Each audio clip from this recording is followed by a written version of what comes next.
Hello guys, 2014 Ford Fusion. This has got the 1.5 turbo. Customer brought it in because the car is randomly stalling every 2 or 3 days.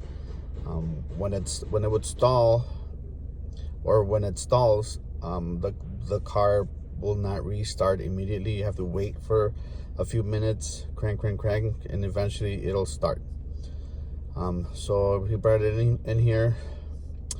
Just upon a basic test, nothing seemed out of the ordinary except for the fuel pressure. The customer did tell me that somebody else replaced the low pressure fuel pump on the tank. Obviously that wasn't the problem because it would continue to stall randomly.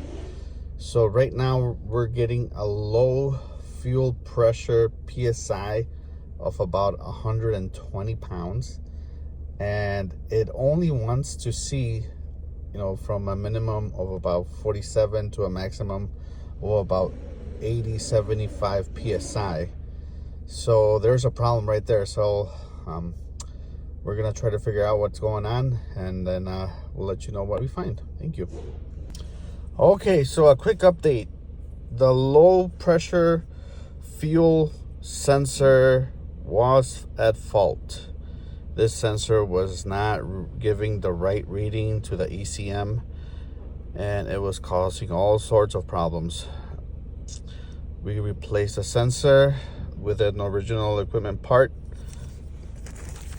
Here's a part number in case you have the same problem. It's a very easy fix.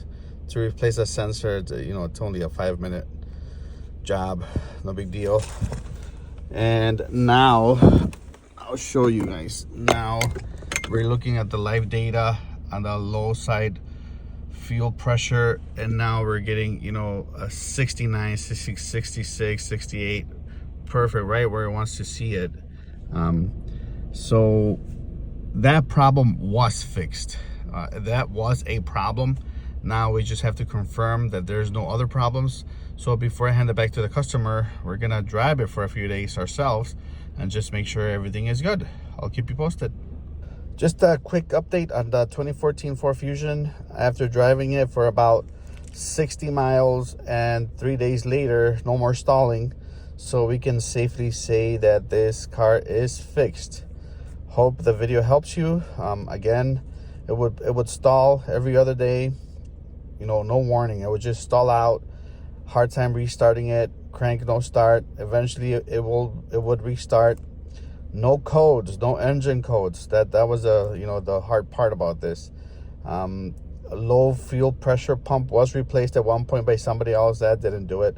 So always look at your readings on your high side and your low side fuel pressure.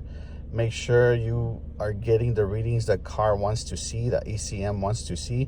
If you don't get those readings and they're not within spec, it's gonna cause all sorts of problems. So hope this video helps you guys. Thank you.